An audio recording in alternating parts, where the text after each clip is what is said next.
Saludos amigos, de este lado el pastor Salomón de la Cruz les manda un abrazo. Espero que puedan conectarse y poder platicar. Es la primera ocasión que utilizo este programa para transmitir y es de prueba. No sé si vaya a durar 50 minutos o una hora, no sé cuánto es lo que nos da este programa de StreamYard. Bueno, pero vamos a estar tocando ese tema. ¿Qué les parece? Estados Unidos en la profecía. Es un tema muy interesante. Me parece que está precisamente en el foco de principal de la profecía en este momento. Llama mucho la atención, hay muchas preguntas, hay también dentro de lo que podríamos decir los diversos círculos, muchas opiniones encontradas al respecto. Y también recuerden que con esto va también muchas pasiones que a veces pues necesariamente están involucradas, ¿no? En esta temática, no lo perdamos de vista. Así que bueno, pues yo quiero pedirles a ver que lo compartan y vamos a tener un estudio. Si no termina en esta ocasión porque se nos corte la transmisión, vamos a hacer otra para ir cerrando la idea completa. A mí me gustaría que opinen también al respecto, ¿no? Este es un tema muy importante que recuerden que en este momento la geopolítica mundial está dividida en regiones. Yo en el libro que hablamos de Rusia en el ojo de la profecía, proponíamos que la profecía nos habla de 4 regiones porque hay una región que se enfoca hacia el África, que todavía no está establecida aún, aunque hay ideas de cómo puede darse esa región, pero generalmente la escritura presenta 4 regiones, presenta un grupo que se llama el Reino del Norte o el Rey del Norte, así se presenta uno de los grupos de donde viene Gog, de tierra de Magog. También se presenta el Rey del Sur, que básicamente abarca la parte de África que todavía no lo vemos aterrizado. Recuerden que la profecía es para los tiempos del fin, pero hay reacomodos que se están dando y estamos en una época de reacomodos. De igual manera, se habla de reyes de Oriente que van a luchar en el tema de la batalla final o la serie de guerras que concluye en Armagedón. Y posteriormente también se menciona al occidente, de donde se le adjudica como el Imperio Romano revivido, porque se habla del origen de la bestia. Occidente básicamente es el lugar en donde surge la bestia, y esto es algo muy interesante al respecto porque recuerden que ahí es donde se desarrollaba el Imperio Romano antiguo y que va a ser el Imperio Romano revivido. Así que nosotros vamos a concentrar ahora en el tema de Occidente porque Estados Unidos pertenece a lo que es básicamente Occidente, y si bien tenemos que contemplar la regionalización del mundo. Y estamos hablando de regionalización en el aspecto, sí, económico y también de otros aspectos, ¿no? Comerciales. Pero también este reacomodo de bloques es muy importante porque Estados Unidos pertenece a este bloque de Occidente, pero Occidente se ha dividido también o subdividido, que es importante esto que estoy diciendo porque de pronto quienes hacen análisis y no ven esto, sino que no hacen estas diferencias, estas distinciones, pueden caer en ciertas confusiones a la hora de interpretar ciertos acontecimientos, ¿no? Entonces, cuando hablamos de Occidente, estamos hablando de pues las naciones que pertenecen a este bloque en donde se forma también el Imperio Romano, o pertenecientes al Imperio Romano, incluso aunque no existían en ese momento, bueno, son parte también de la cultura de Occidente.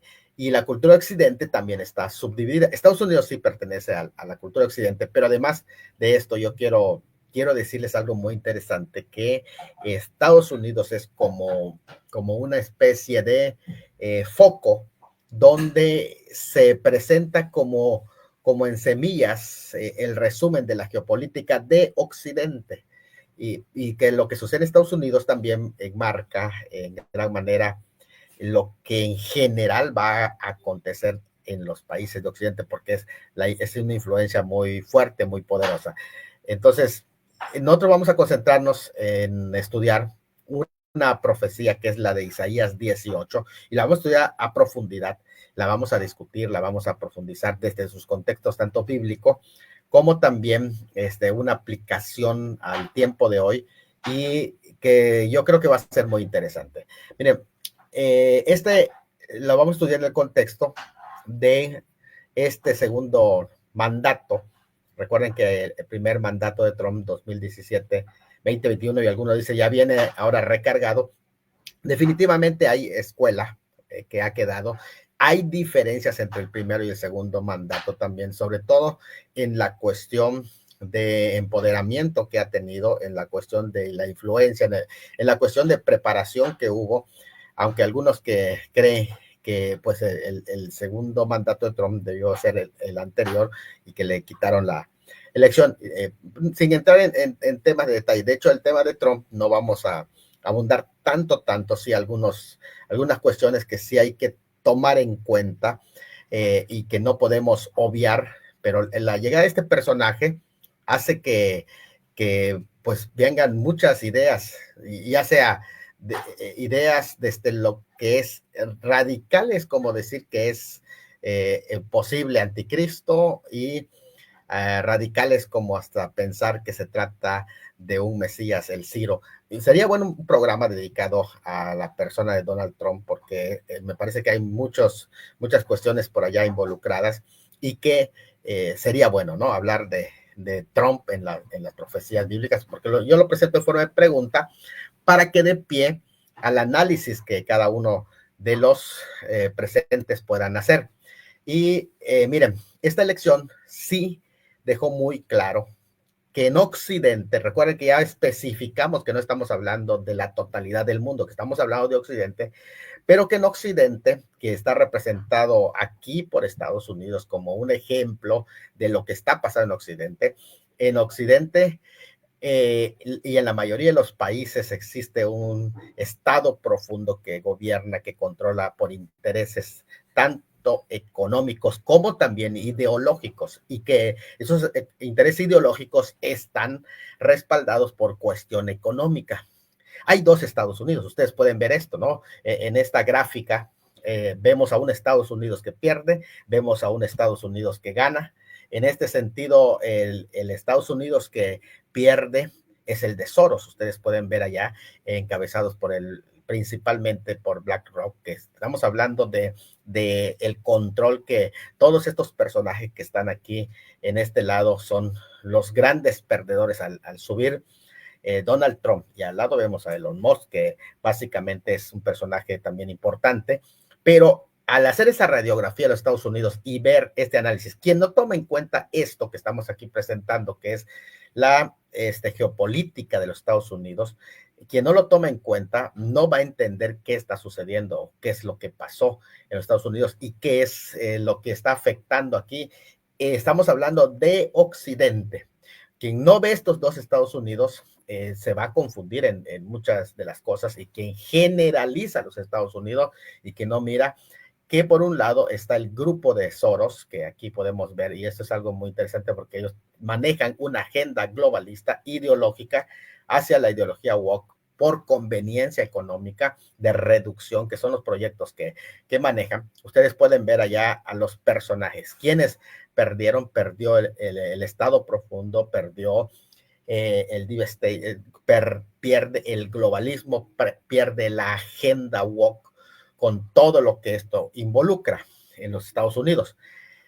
Resurge algunos pero muy, con un análisis muy frágil, ponen que la lucha es entre demócratas y republicanos. No es ni siquiera así. No es esa la lucha que se está presentando. La lucha que se está presentando es con una nueva derecha que es autonomista, que no depende del deep state, sino que autónomamente va a rescatar los principios, los valores y el gobierno para el pueblo en ese sentido. aquí Donald Trump representa algo muy interesante, representa un proyecto que ni siquiera es de republicanos, es un proyecto que aún que los republicanos no lo estén apoyando, va a estar resurgiendo y que va a inclinar la balanza hacia ese proyecto, que es de vuelta al sentido común. Esa es la cuestión que ahí se está replanteando y lo que se hace es la competencia, es el desplazamiento, la pérdida, incluso si algunos quieren decir la sepultura del Deep State, aunque esto es temporal. Yo quiero advertirlo, que es algo temporal, porque estos personajes, pues son personajes muy poderosos, lo que ustedes pueden ver allá, que pertenecen a la agenda globalista, y que ellos no van a quedar con los brazos cruzados, definitivamente.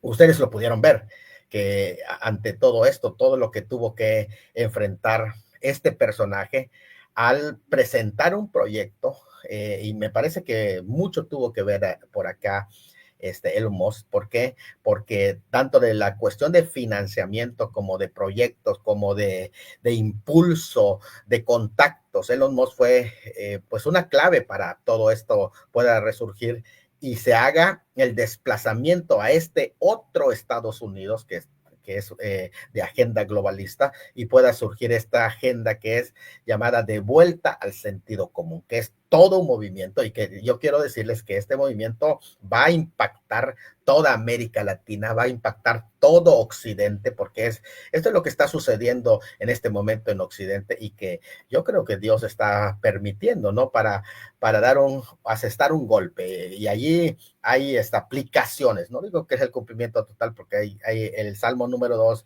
tiene un cumplimiento parcial en la primera venida y va a tener un cumplimiento total en la segunda venida, pero es una aplicación que puede decirse que se aplica también el hecho de que el Señor de los cielos se ha reído y dice que ellos habían dicho, quitemos de nosotros sus cuerdas, sus leyes, y vamos a hacer la nuestra. Y el Señor de los cielos se carcajeó y les hizo una jugada. Bueno, es algo muy interesante esto, ¿no?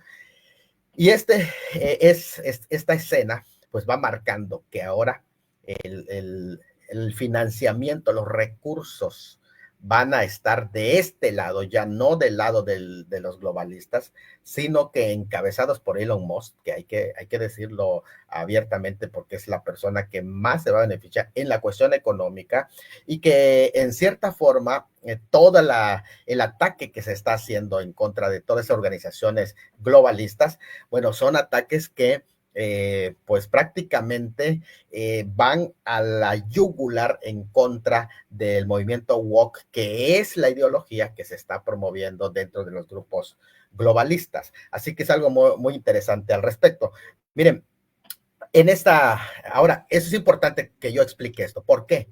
Porque si tú no entiendes el aspecto, bueno, he hablado del aspecto geopolítico, pero vamos a hablar del aspecto espiritual que está involucrado en todo esto, la mentalidad que hay detrás y la ideología que hay detrás. Ustedes puedan ver, mira, ¿por qué está iniciando este movimiento en los Estados Unidos? Y estoy diciendo iniciando porque no es lo mismo el primer Estados Unidos que está encabezado por los globalistas y este movimiento es prácticamente estamos hablando de otro Estados Unidos. O sea, que cuando las personas hablan de generalizar, es que Estados Unidos, no, a ver, ¿de qué Estados Unidos me estás hablando? ¿Del Estados Unidos globalista o de este Estados Unidos que está rescatando el sentido común? Entonces, es muy interesante ver esto, pero ni siquiera, y lo aclaro aquí, ¿no? Ni siquiera del Estados Unidos republicano estamos hablando, sino que estamos hablando de un tercer proyecto que incluso va a sobrepasar a los republicanos en este sentido.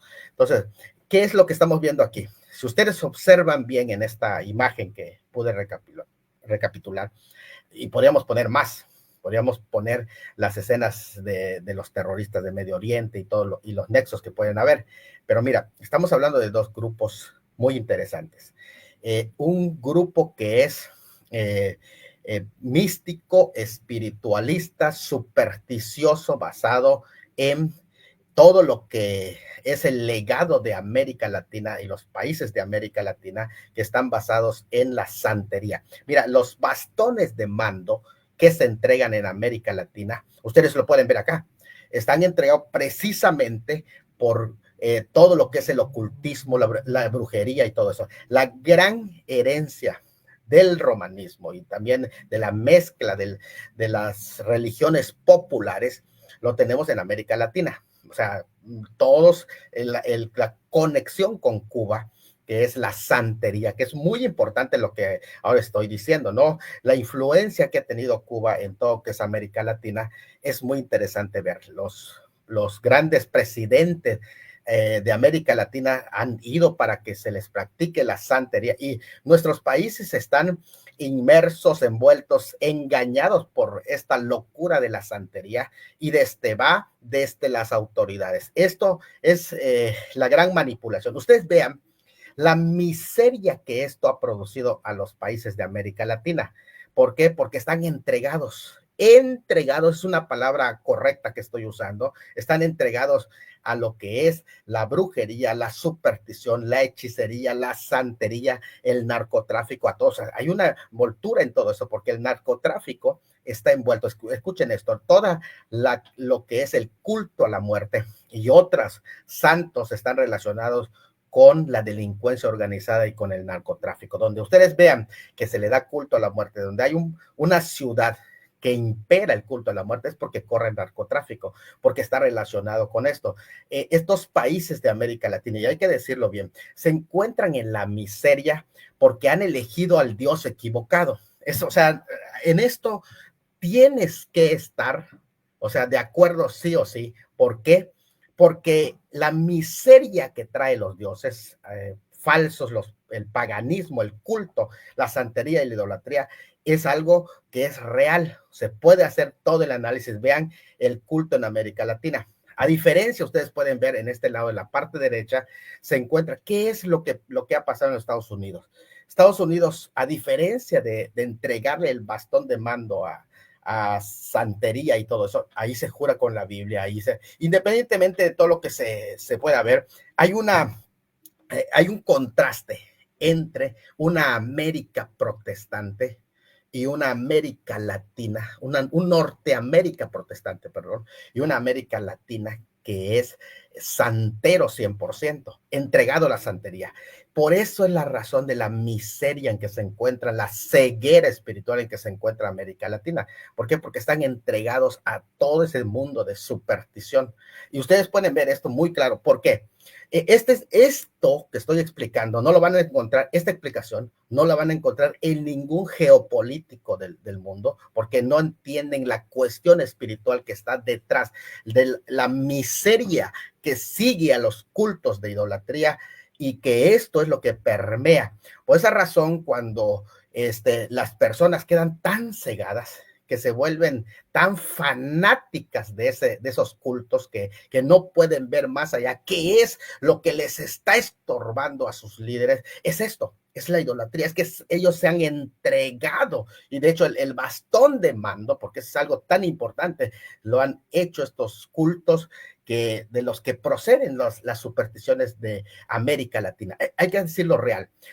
Aún la parte que algunos dicen, no, es que nos robaron. Nadie robó, hubo negociaciones, negocios turbios, se vendió, pero mira la parte que ya, por ejemplo, en Estados Unidos pertenece, son partes en los que realmente viene la prosperidad, no está, hay como en cualquiera de las sociedades siempre existe la cizaña, y esto es algo real, pero la gente siempre emigra hacia el norte. ¿Por qué? Porque está viendo que ahí está a mí me llama mucho la atención que esta gente hasta se vuelven tan fanáticas y groseras que toman la bandera de Estados Unidos estando en Estados Unidos y la queman, la pisotean. O sea, esto es algo grave. O sea, que aquí en México un americano venga a hacer esto es una ofensa tan grande. Entonces, pero ¿qué es lo que pasa? Que no se analiza desde esta perspectiva la cuestión espiritual que está involucrado. Así que esto es una cuestión en el que el mundo espiritual está bien presente y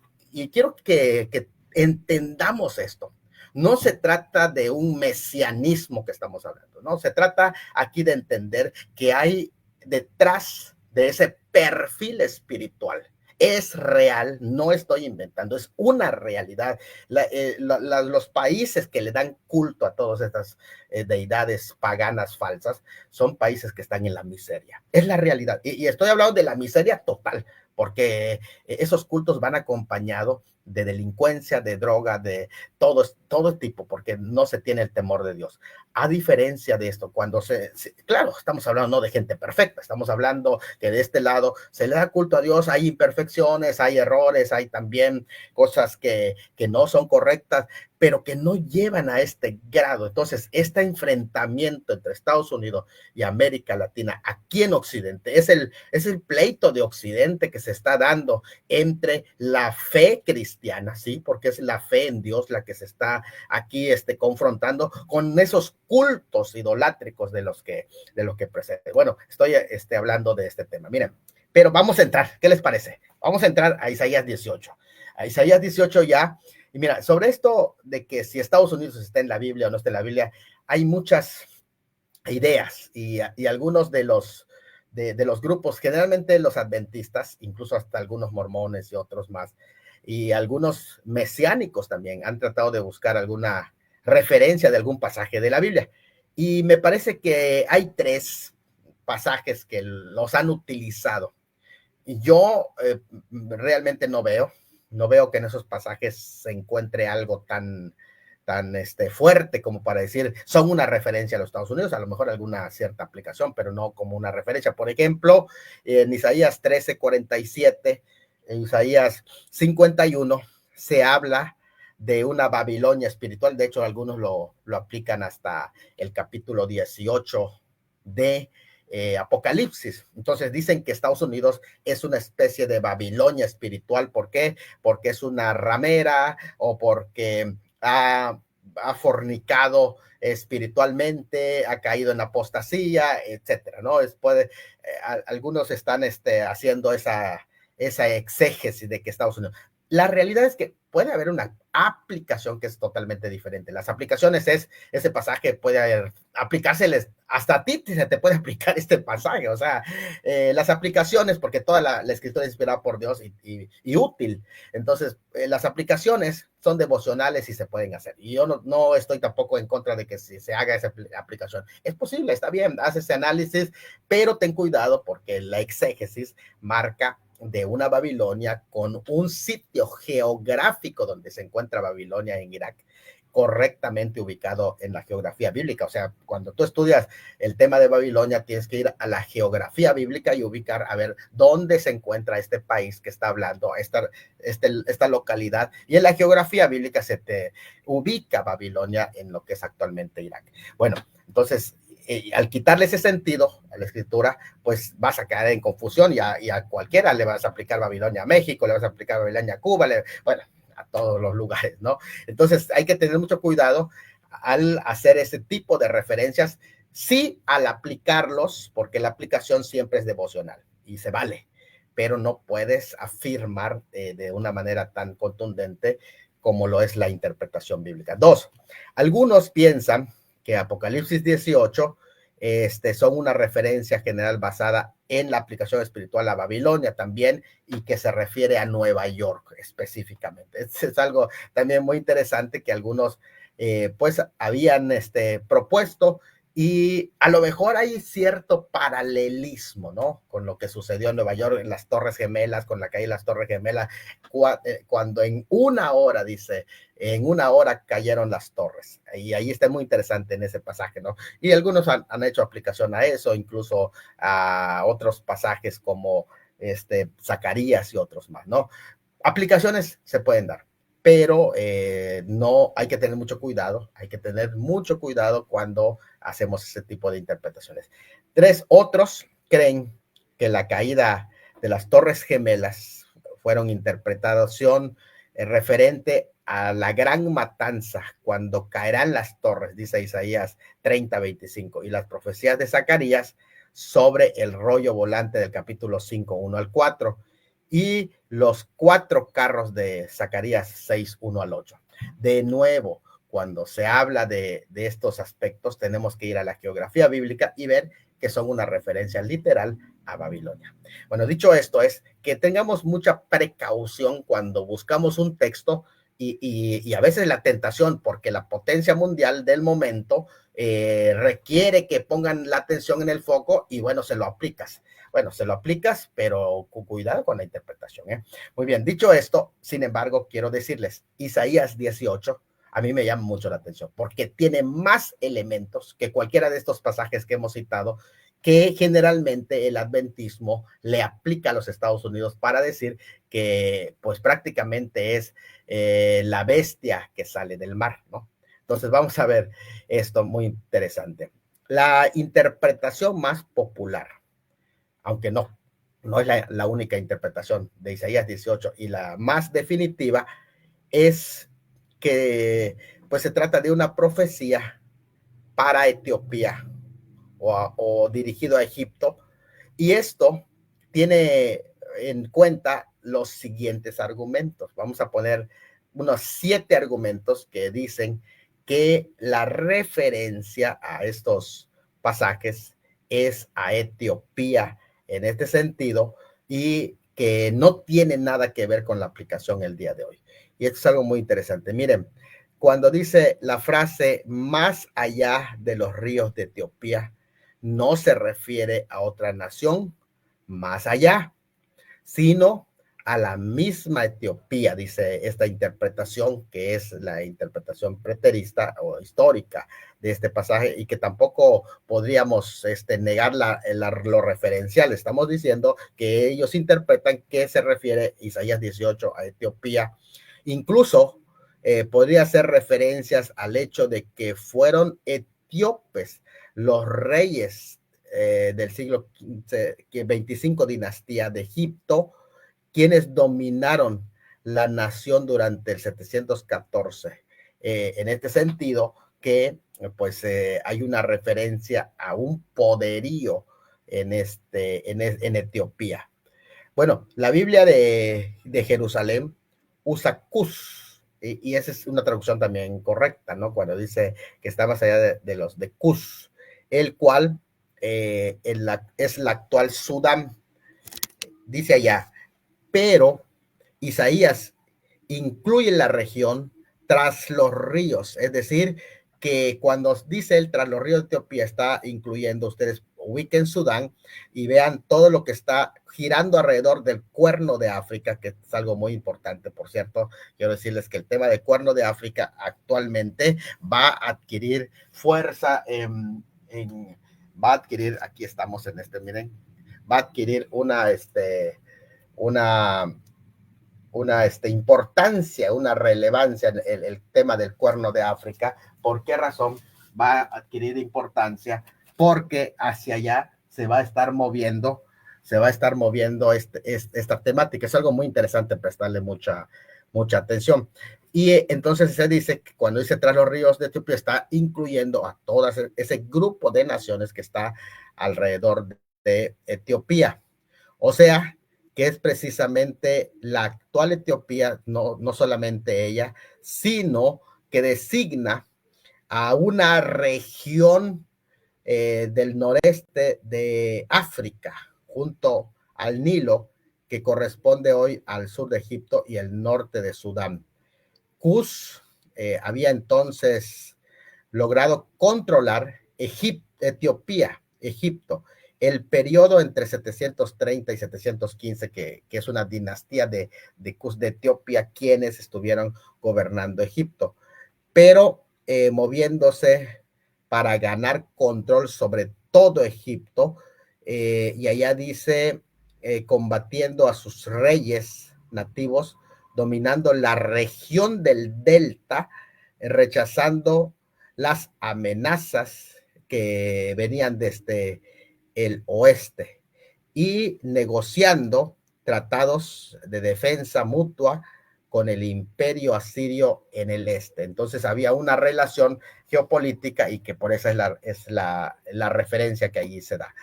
En los días de Isaías, según este comentario, Etiopía era un poder mundial mayor gobernando Egipto y era un poder rival de Asiria, Dado que Judá estaba atrapado en medio de este conflicto, parecía el tener sentido para Judá el aliarse con Etiopía en contra de Asiria. Y esto es algunos entienden la razón. Miren, hay dos cosas más. En el 715, un etíope llamado Sábaco ganó control de Egipto y fundó la 25ª dinastía. O sea, estamos hablando de dinastía 15, dominación etíope, continuó hasta el 633 a.C., cuando un egipcio nativo recuperó al trono, dice Wolf. En el año 715 tomó posesión de todo Egipto, de modo que 14 años más tarde Sennacherib de Asiria fue quien aplastó las fuerzas de etíope egipcias en 701. El término, aquí dicen otros, representa a un área mucho más grande que lo que es la moderna Etiopía, es decir, incluyendo Sudán y Somalia. Esto es algo muy interesante porque incluso ya decía yo que abarcaba el cuerno que ustedes pueden ver, el cuerno de África, y que es un poderío, y que incluso es muy probable que sea la referencia al reinado del sur que menciona la escritura y que todavía no la vemos consolidado, pero seguramente si son 4 las áreas que menciona la escritura para el tiempo del fin, posiblemente vamos a tener un resurgimiento de esa parte de África. Es algo muy interesante al respecto. 3, estamos hablando de la teoría que dice que Isaías 18 es una referencia a Etiopía. 3, la expresión zumbido de alas indica que Dios entrará en guerra con ella y atención de su pueblo. Esa expresión ilustra los ejércitos de Etiopía. Algunos piensan que esa es la expresión. Ustedes pueden ver en la imagen, hay un etíope que está con algunos diplomáticos por allá, este etíope que ahí se menciona. En el hebreo, zumbido es tutzal, que guarda afinidad con satzalya, el término que los nativos del Valle Nilo designaban a la temida mosca tsetse, que es el zumbido que ahí dicen los exégetas que aplican a Etiopía, capítulo 18. Elevada estatura y piel brillante, según Heródoto, los etíopes son los más altos entre los africanos.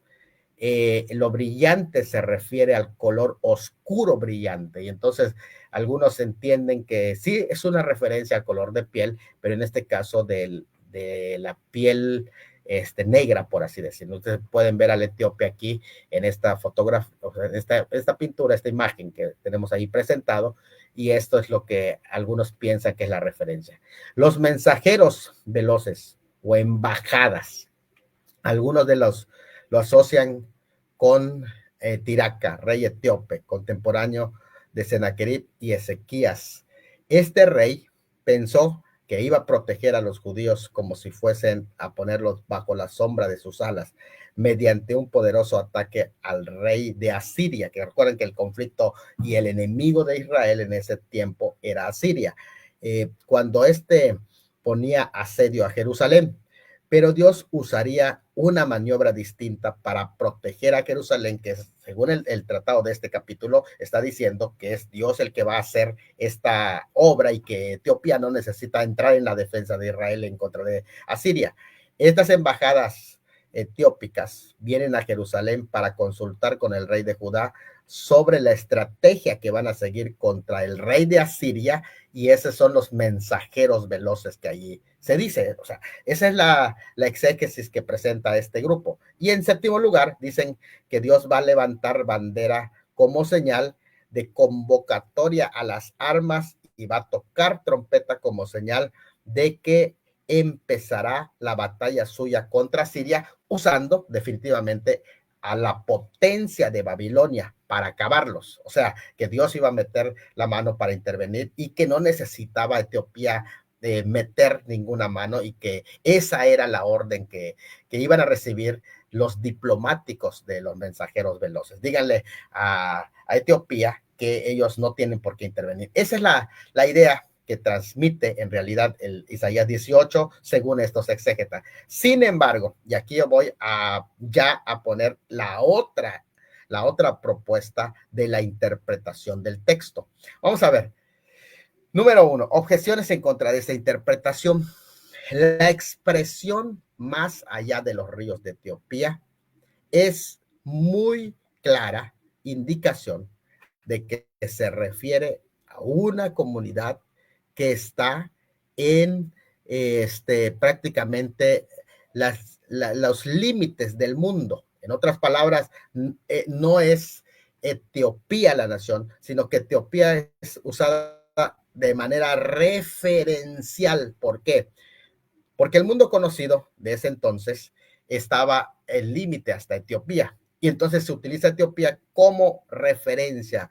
Esto no descarta el hecho de que Etiopía está en los planes de Dios, en la iglesia, como lo podemos ver en Hechos 8:26, que también se incluye dentro de la iglesia en los planes de Dios, y estará también en los tiempos del fin Etiopía. Lo que está diciendo es que no es Etiopía la nación a la que está haciendo referencia, sino una nación desconocida y que cita como Etiopía, que es el límite en esa parte, el límite de Occidente en ese sentido allá, para decir que esa nación está más allá de los ríos de Etiopía. No es Etiopía, sino que es una expresión referencial para ubicar a una nación que desconocen, y que la profecía, después de haber dado nombres de naciones en los primeros capítulos, ahora no presenta un nombre de una nación, sino simplemente lo ubica referencialmente para decir que está más allá. En el Antiguo Testamento, el término Cus, que aquí se traduce como Etiopía, es aquí traducido como Etiopía, puede referirse a diversos lugares y puede llevar a confusión, porque no se trata de la moderna Etiopía o Abisinia, sino se trata de la zona a lo largo del Nilo que está en el sur de Egipto, toda esa parte, vuelvo a decir, hasta el cuerno de, incluso parte de lo que es Arabia, la antigua Nubia, en lo que actualmente es Sudán, la incluye. En ese tiempo, el límite de Egipto era la primera o segunda catarata del Nilo. Por tanto, Nubia no se extendía más allá de la sexta catarata en Khartoum o Jactrum, que dice eso el comentario del contexto cultural del Antiguo Testamento. Dice ella, 3, la expresión zumbido de alas, por el contexto de embajadores enviados por el mar, está basado más bien en el sonido de muchos botes livianos, fíjate, y no es una referencia sino botes livianos y rápidos, hechos de atados de papiro, que se desplazan velozmente cuesta arriba y abajo por el Nilo. Por tanto, sus naves o vehículos de transporte de los ejércitos no se refiere a lo que allá ellos dicen moscas o a zumbido de alas de moscas, no, sino que se refiere a sus vehículos o naves de transporte. Esto es algo muy importante, que aquí se refiere a naves. De hecho, si se refiere a una especie de conspiración contra Egipto, como lo interpretan algunos, puede tratarse de la clandestinidad y la forma en que ellos están conspirando contra Egipto ahora sí que de Asiria. Definitivamente sí es posible que ilustre la velocidad del transporte de algún ejército. Esto es muy importante, que la expresión allá no está haciendo referencia a las alas de la mosca, sino que se está haciendo referencia, por el contexto bélico que allá hay y de las relaciones internacionales, a un transporte veloz, en este sentido de una nave veloz, que en este caso de los que circulaban en el Nilo. Hay dudas, en número 4, hay dudas sobre quién envía estos mensajeros o emisarios, o quiénes son enviados. No se sabe exactamente quién envía y quiénes son enviados. La interpretación que son etíopes enviados, mensajeros a los asirios para que se unan para derrotar a los faraones egipcios, o son enviados a Jerusalén para infundir confianza en Judá, en ese sentido serían diplomáticos, o sea, queda al aire. No hay una definición de quiénes los envían ni quiénes son los enviados. Así que es indefinido en ese sentido. Es posible, número 5, es posible lo que ellos decían en el número 5, que se trate pues prácticamente de la piel, porque ellos decían de piel brillante del color negro, pero hay otras naciones que también tienen piel brillante, claro y de oro. Y en este sentido también es aplicado, o sea, no solamente se le aplica al piel brillante del negro, color negro de piel, sino también se le puede aplicar al piel brillante claro y oro. Esto es algo muy interesante al respecto, ¿no? Sexto, sobre los embajadores o de embajadas, otros sugieren que se trata de mensajeros etíopes que llevan mensajes de conspiración a los asirios contra los faraones de Egipto. Otros entienden que lo que este pasaje está tratando es de decir sobre los mensajeros que el rey etíope escuchó de los ejércitos del rey asirio, mando contra, que el rey asirio mandó contra ellos. Así que envió mensajeros a las cabeceras del Nilo para unirse contra el asirio. Pero el profeta les anunció a Judá que solo necesitaban la ayuda de Dios, así que todos ellos que se vuelvan a casa para que en su tiempo Dios iba a destruir a Siria sin que ellos intervengan, ¿no? Sin que ni los egipcios ni los etíopes. Así que esas son solo conjeturas de quién envía, quiénes son los mensajeros y todo eso, ¿no? Séptimo lugar, con la frase en aquel tiempo que aparece en este pasaje, se entiende claramente que es una profecía que se traslada a los últimos días, cuando Dios consuma la historia con la victoria de su propio reino milenial, ya sea o cuando establezca el cielo nuevo, la tierra nueva, o en su caso cuando inicie el día del Señor. Cual sea el caso, es para el tiempo del fin. Y en este sentido, tenemos que dejar claro que entonces el capítulo 18, o sea, no necesariamente tiene que ser basado en la interpretación tradicional que se refiere a Etiopía, sino que hay otras cosas que hay que tomar en cuenta. Vamos a ver entonces el capítulo 18. Al final, cuando se llega a esta profecía del capítulo 18, los expertos usan la palabra quizá. Esta profecía se refiere a los días de Ezequías. Quizá se refiere a Egipto, quizá se refiere a Etiopía, quizá, o sea, es algo muy interesante, que por eso es que muchos dicen que este capítulo está repleto de mucho simbolismo, y lo que al principio puede hacerlo difícil de entender, y si somos constantes en el estudio podemos concluir que se trata de una profecía para los Estados Unidos de Norteamérica, y no puede ser tan descabellado esa interpretación. Lo que se está enseñando en este capítulo es que Dios está al control de las naciones. Fíjense qué dicen estos expertos al respecto. Para nosotros, este breve capítulo es más difícil de todos los 66 capítulos de Isaías, dice Bultema. Aunque la profecía es corta, probablemente está en el rango de los capítulos más oscuros de esta sección, dice Wolf, y dice también Clark.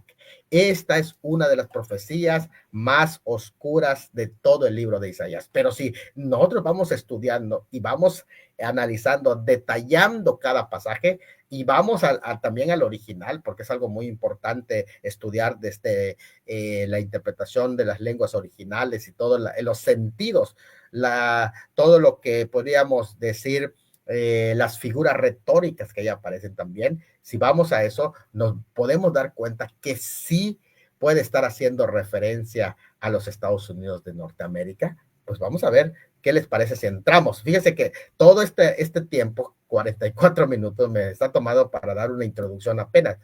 Pero, miren, porque creo que es una referencia a los Estados Unidos de Norteamérica, y esa es una ponencia que en 2017 había yo posicionado de antemano con la llegada de Trump, y no solamente con la llegada de Trump, sino también incluso con los eclipses. Yo volví a dar esta temática y en esta ocasión que tenemos varios elementos, ya lo presento aquí con algunas imágenes para que ustedes lo tengan allá. Pero yo ubico 7 elementos que respaldan este argumento de que este capítulo 18 es una referencia a los Estados Unidos de Norteamérica y quizá dentro de los capítulos que más claramente hablan de Estados Unidos, y si hay alguna referencia a los Estados Unidos, me parece que es este capítulo, el capítulo 18, si hay alguna referencia en la Biblia.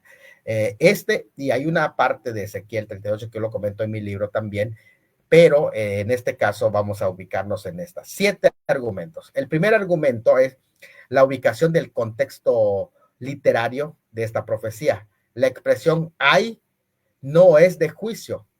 Y 2, esto es algo muy interesante, si lo vamos a ver durante esta consideración, estos 7 elementos. 3, la identificación de esta nación en el texto. Ahí los identifica claramente. La identificación de los habitantes de esta nación también son mencionados. El puente o señal que se nos da, se hace incluso un quiasmo para llamar la atención de que hay una señal para ubicar esa nación. 6, lo que debe pasar antes de la siega o el levantamiento de la cosecha. Y 7, la ubicación del tiempo profético del pasaje en aquel tiempo que está en el versículo 7. Así que todas estos 7 argumentos son los que giran y de los que vamos a hablar en esta ocasión. Entonces vamos a entrar, después de esta introducción, vamos a entrar pues a esta consideración. Estoy en Isaías 18, vamos al exégesis. Así que todos los que les guste el estudio bíblico, entremos al exégesis, porque no es nada más hablar por hablar. Hay que conocer Biblia para poder dar una opinión. Número 1, la ubicación del contexto literario de esta profecía. Mira, el profeta Isaías, que en hebreo es Yahu, que quiere decir Jehová es salvación. Salvación de Jehová, o la salvación es de Jehová, que es la expresión de lo que significa Isaías. Quien comenzó su ministerio en el año que murió el rey Usías, estamos hablando del año 740, es un ministerio largo que abarca y se extiende a través del reinado de 4 reyes, que son Usías, Jotam, Acaz y Ezequías. Siendo que reconoce la muerte de Sennacherib, tal vez llegó hasta el 680 a.C. La tradición afirma que murió durante el reinado del malvado Manasés, que allá algunos entienden. Isaías pertenecía a una familia destacada que tuvo acceso a varios reyes de Judá, o sea, que estamos hablando de que había una cercanía con la gente de la élite gobernante y este profeta Isaías en este sentido. Así que había un cierto conocimiento de estas personas, ¿no? Miren, aquí hay 2 cosas más que tenemos que entender de Isaías. Era casado y fue al menos padre de 2 hijos, que ustedes lo pueden buscar en Isaías 7, 3 y 8, 1 al 3. Inició su ministerio cerca del reinado de Usías, como en el año 658, y predicó hasta que, según la tradición, fue aserrado por Manasés.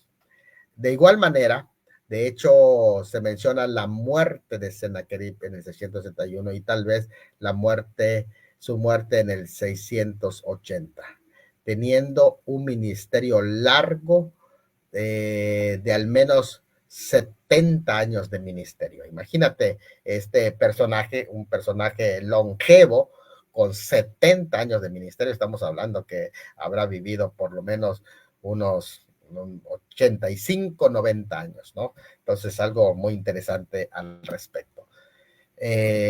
Dice allá, Isaías fue un profeta llamado por Dios y desarrollando su ministerio en una época de gran prosperidad de Judá, bajo el reinado de Usías, Jotam, Acaz, Ezequías, Manasés, pero como muchas veces fue, y hasta hoy, la prosperidad de muchos habla también que había producido de la decadencia y pues prácticamente espiritual, los lleva generalmente la prosperidad a la decadencia espiritual.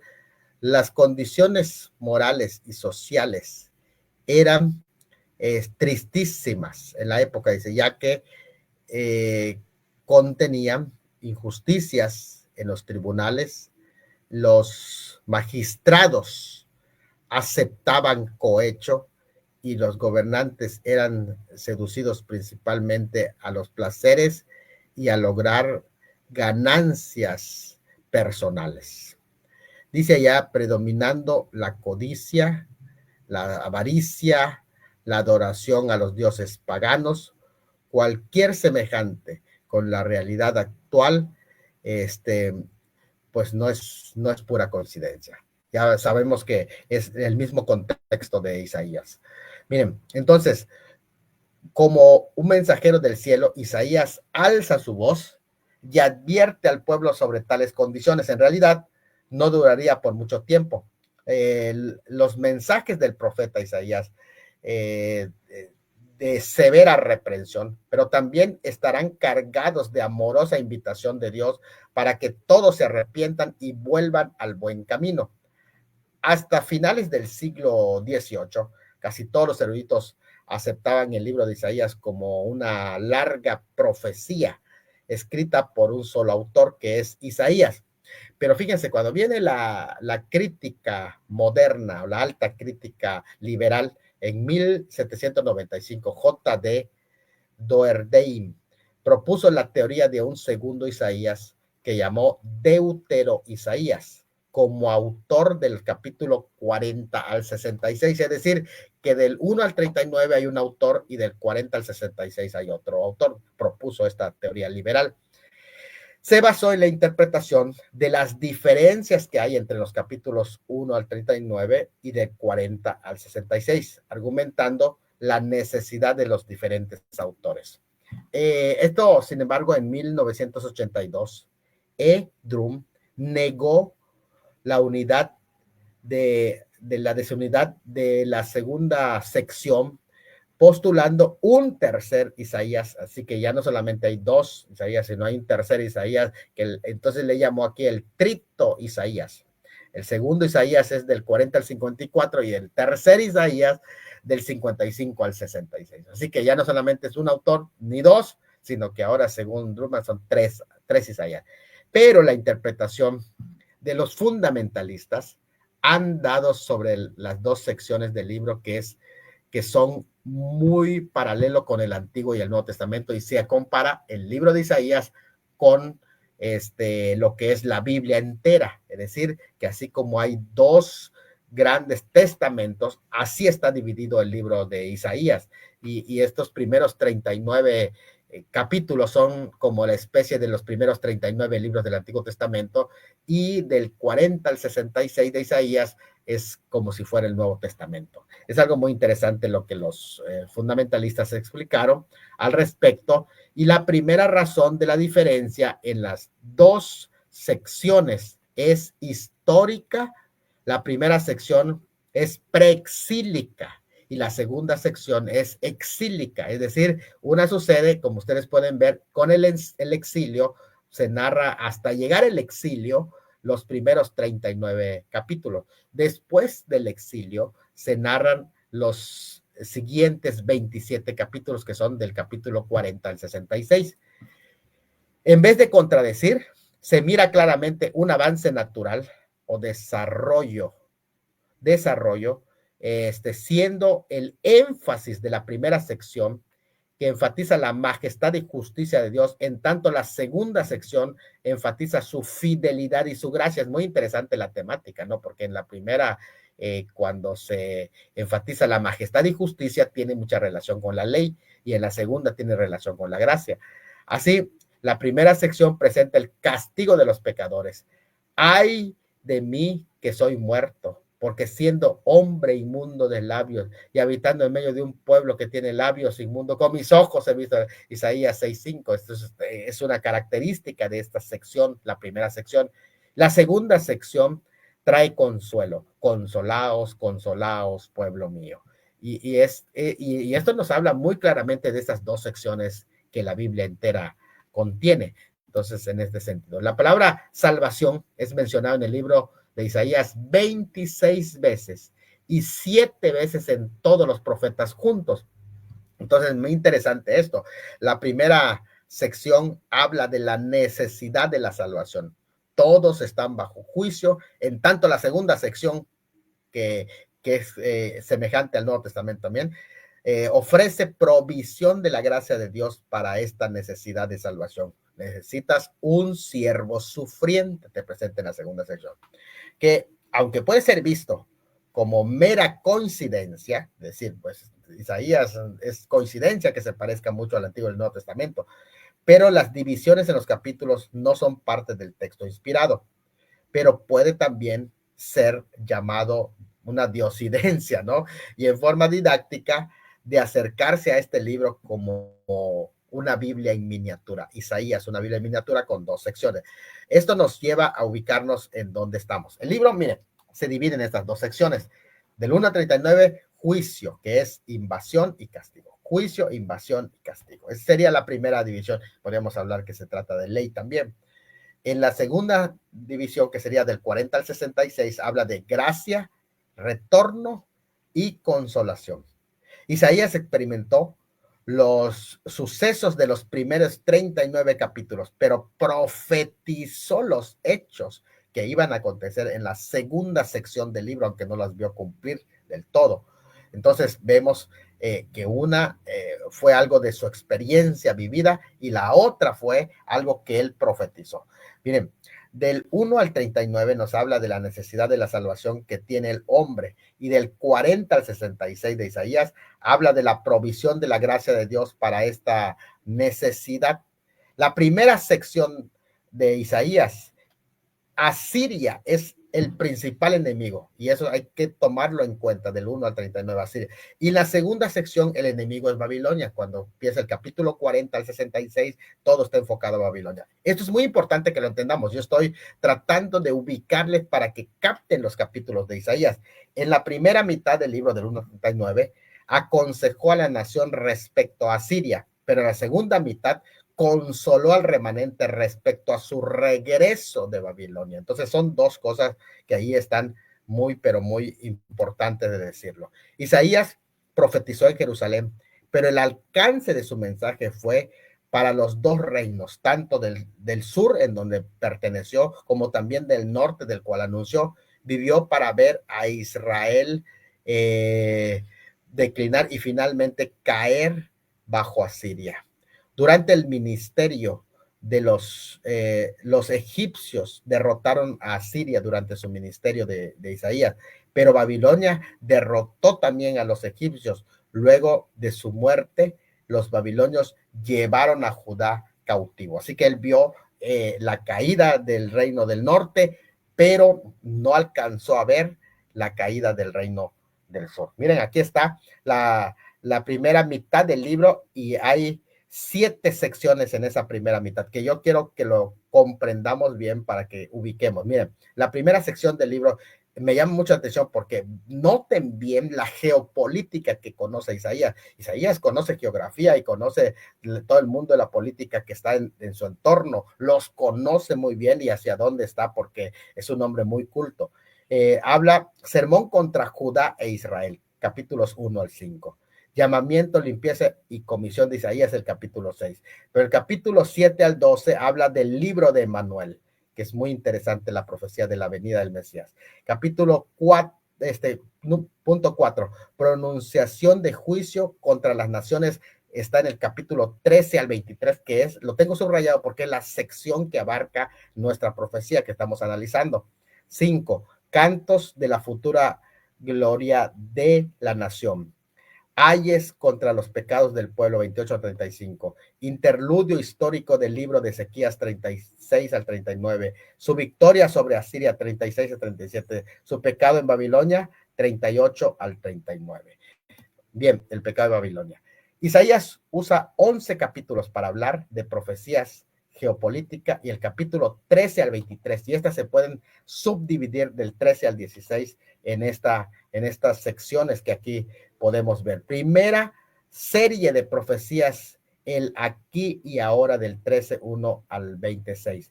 Juicio sobre Babilonia, juicio sobre Asiria, capítulo 14, juicio sobre Filistea, capítulo 14, juicio sobre Moab, capítulo 15, alianzas de los israelitas, capítulo 17 y 18, o sea, la devastación de Damasco, capítulo 17, país anónimo más allá de Etiopía, capítulo 18, y juicio sobre Egipto, capítulo 19.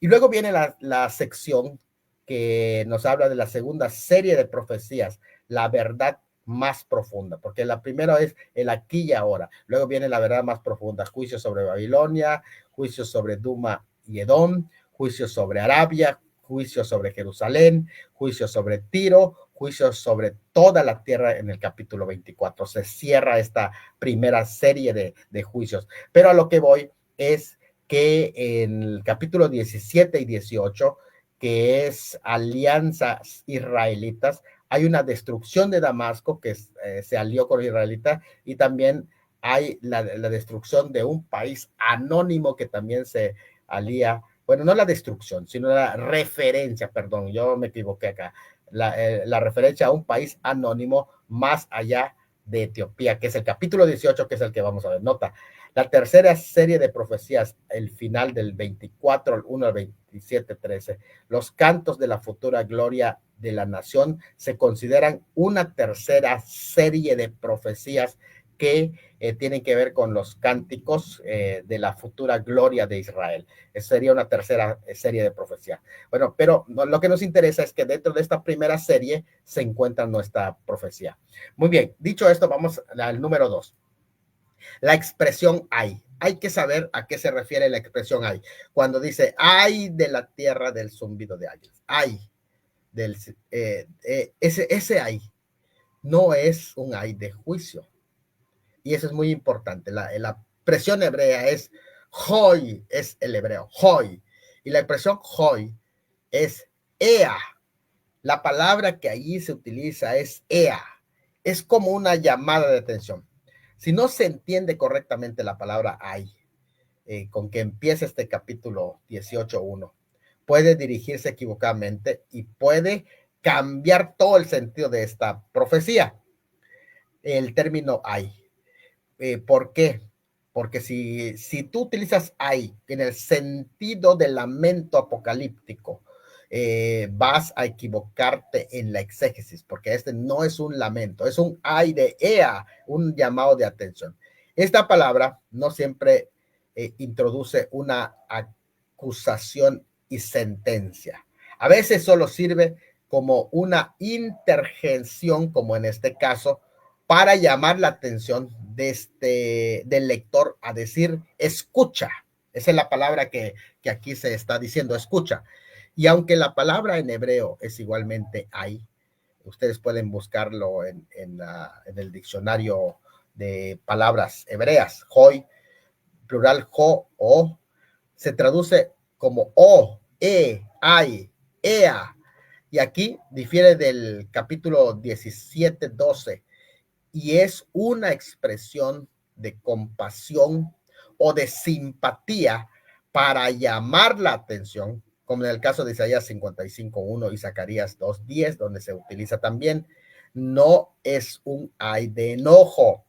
Se debería traducir como un ea, dice tanto McDonald como el experto Dielich y otros expertos más. Dicen que es ea. Este ea es ei, es un llamado a la nación amigable, una forma de saludo. Hola en español, o how, como dicen los indios, ¿no? O una nación no identificada que envía mensajeros y a la que está saludando y a la que está diciendo y le está llamando la atención a esa nación. Entonces, algo muy interesante en ese sentido, ¿no? De modo que la profecía que sigue no es contra Etiopía, ni la descripción de su tierra ni de su gente. No es peyorativa, aún si el intérprete aceptara que esta profecía habla de Etiopía o de Egipto, tendría que entenderla como una alabanza por su talla y su valentía. En otras palabras, aunque nosotros no entendemos que se trata de Etiopía, pero la referencia no es de juicio. Así que se alaba a una nación aliada y protectora de los judíos. No era como si Dios fuera a juzgar a Etiopía por su oferta de una alianza. Tal vez la idea es una bien intencionada, pero innecesaria oferta. En su lugar, Judá tenía que confiar más en el Señor y está llamando a esta nación para que le presten atención. Cus fue el hijo mayor de Cam. Ustedes pueden ver aquí está Noé, Sem, Can y Jafet en medio está Cam, que es el hijo de en medio, y entonces en medio de Cam, el primogénito que está encerrado allá con un círculo rojo,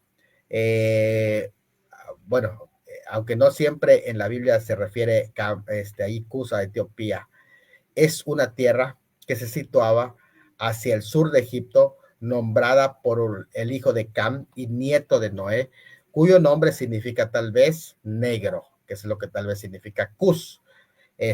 Aunque tal vez una segunda mujer de Moisés era Cusita. Y se dice que Etiopía extendería sus manos hacia Dios en el Salmo 68-71, no es probable que en esta profecía se refiere a Etiopía, porque en este pasaje no se emitía ningún juicio adverso contra ellos. En tanto, en Ezequiel 35 se habla de la caída de Etiopía, Libia, Lidia y toda Arabia caerán a espada juntamente con ellos. Entonces, no es directamente a Etiopía, sino que el término Etiopía ya es referencial. Entonces, es algo muy interesante. De hecho, la historia de Etiopía está muy ligada a Egipto, siendo con frecuencia mencionados junto estos dos países, Egipto y Etiopía. Ustedes pueden ver allá el mapa de África y la parte norte, bueno, noreste, allí podemos ver, es Egipto y abajito Etiopía. Todos son descendientes de Cam. Ustedes pueden ver hacia dónde están los jafetitas y también semitas. En realidad, en América se encuentran semitas y jafetitas y no tanto camitas. Así que esto es algo muy, muy interesante lo que ustedes pueden ver aquí en esta referencia. Se está diciendo más allá de los ríos de Cus o Etiopía. Entonces, no se trata de camitas, sino se trata de otros descendientes. Y, por ejemplo, los sajones son jafetitas, descendientes de germanos o alemanes, y también semitas. Cuando se dice más allá, está diciendo que el límite en aquel entonces, que era Etiopía, no se conocía más allá. Y entonces está hablando de un país que se encuentra más allá, que no pertenece a los camitas, sino que pertenece a otras tribus, por así decir, o que tiene otras ascendencia. En este caso puede ser semitas y jafetitas. Entonces algo muy interesante esto, ¿no? 3, identificación de esta nación en el texto. Esta nación es identificada por hacer sombras con alas. Esto es algo muy interesante, hacer sombras con alas. Esta expresión que allá dice del zumbido de alas, este es algo muy interesante. Esta expresión que hace sombra con las alas puede sugerir el deseo de proteger al pueblo judío y puede referirse a una tierra protegida por el Señor, figuradamente cuidado bajo sus alas. Sin embargo, eso no quita la aplicación que podría darse en esta posibilidad, que signifique las alas de pájaros o de aviones, portaaviones. Es algo muy interesante, ¿no? De aves, en este caso portaaviones. Fíjense qué interesante, como el CB1, que desde 1922 hasta el CBN 78 lanzado en 2017, incluso los que están en construcción, el CBN 82 para lanzar en 2024, que describe la forma de los continentes, describe la forma de los de los intercontinentales norteamericanos y sudamericanos en un mapa. Interesante esta expresión de que aquí el zumbido de alas, que puede representar esos portaaviones que por allá se tienen. Muy interesante. Ubicar tras los ríos de Etiopía. Recuerden, literalmente el hebreo, porque esto es algo muy importante, ir al hebreo. Literalmente no dice que es Etiopía. Etiopía es referencial. Cus es referencial. Cus era el límite. Si ustedes pueden ver en este mapa, ustedes pueden ubicar en la parte de abajo, en medio abajo, donde dice Foot, más abajo, está Cus. Ustedes pueden ver la parte más abajo que dice Cus, que es la parte del África. Era el límite de este lado, hasta donde ya ellos no conocían más geografía de este lado. Entonces, cuando dice más allá, literalmente, cuando dice tras los ríos de Etiopía, es más allá de los ríos de Etiopía. Esta es una expresión. Debido a esa expresión, algunos intérpretes sugieren que no solo es una no es una referencia a Etiopía, sino que incluye a los nubios, a los abisinios y a otras tribus mencionadas en 2 Crónicas 12:3, donde y en Nahum 3:9, en Ezequiel, la mención de Cus es referencial, no central. Aún lo que dicen que se refiere a Etiopía, dicen no solamente a Etiopía, sino que cuando dice tras los ríos de Etiopía, está incluyendo otras naciones que están más allá de los ríos de Etiopía. Y esto es interesante. ¿Por qué?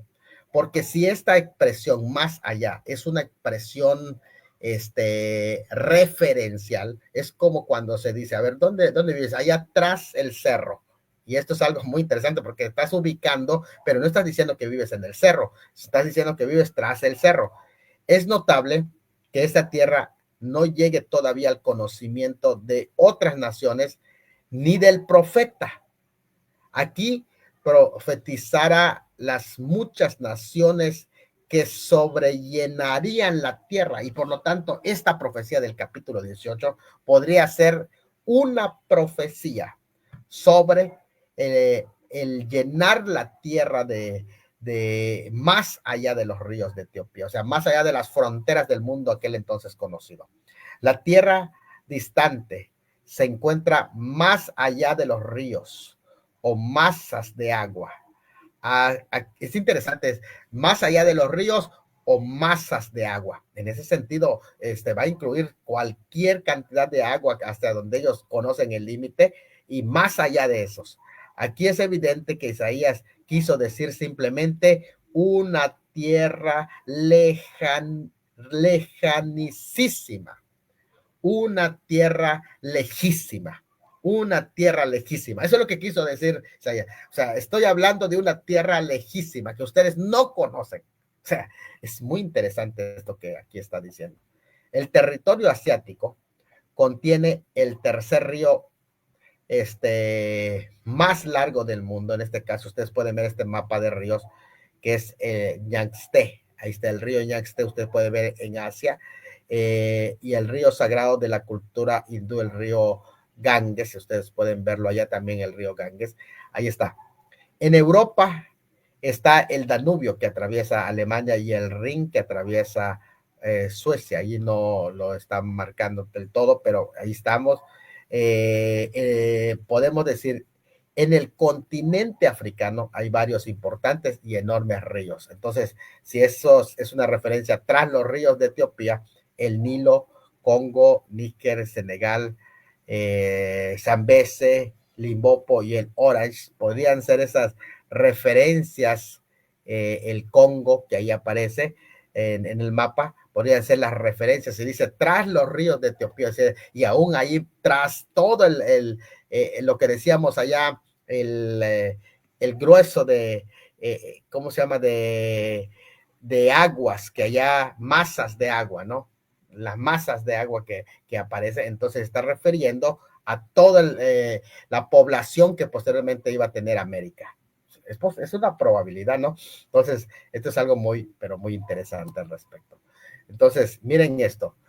América del Sur es más conocido en el Amazonas, que atraviesa el Perú, Colombia y Brasil, y ustedes pueden ver el Amazonas. Y también el canal, el río Panamá también.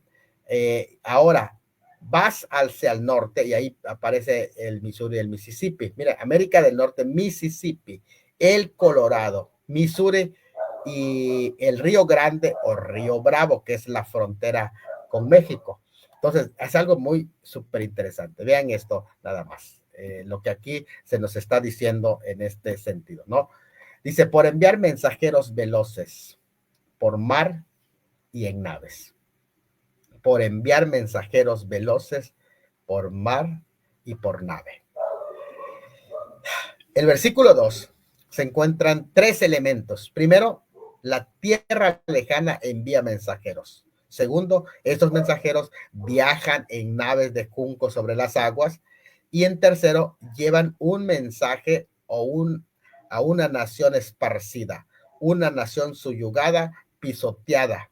¿Esto qué quiere decir? Estamos hablando de misioneros a países que procedían de una revolución. Estamos hablando de misioneros que venían de los, sí, puede ser una referencia clara a toda la obra misionera que ha hecho Estados Unidos y que a través de todos los grandes transatlánticos incluso han enviado mensajeros veloces con grandes naves hacia el mundo perdido de diferentes naciones.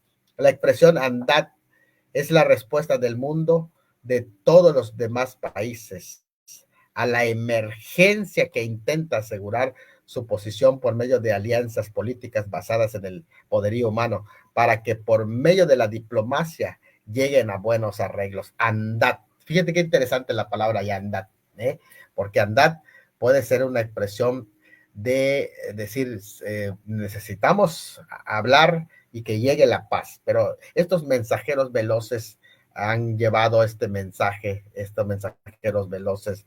Mira qué interesante, porque esos mensajeros veloces también han ido a diferentes partes, ¿no? Ahí están los misioneros.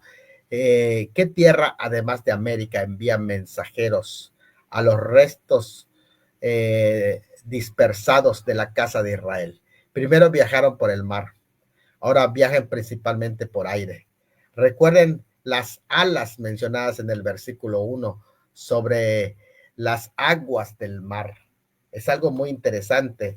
De hecho, el primer lugar, el mismo lugar del cual un estandarte sería levantado a las naciones, de que se hizo referencia anteriormente por Isaías en el capítulo 5:26, alzad pendón a las naciones lejanas y silbará al que está en el extremo de la tierra. Y aquí que vendrá pronto y velozmente. Es muy interesante esto porque los grandes misioneros, y hay muchas historias de misioneros, cómo han llevado el mensaje a través de los avionetas, de aviones, de helicópteros y tantas cosas que ellos usaron para que el evangelio corra. Tienen que recordar esas historias de esos grandes misioneros. Muchos de ellos perdieron la vida en esa predicación. Esta es la primera de las dos razones por las que nos da el pasaje para la existencia de esa nación. ¿Por qué existe esa nación? Esa nación existe para enviar mensajeros, predicadores, misioneros que compartan la palabra. ¿Por qué existe esa nación? Esto es muy importante que lo diga, ¿eh? Es muy importante. Esta nación existe en primer lugar. Y esto es importante, ¿por qué? Porque si no, no vamos a entender la conclusión cuando se cierra este capítulo. Así que esto es algo súper, súper importante en este sentido, los mensajeros veloces.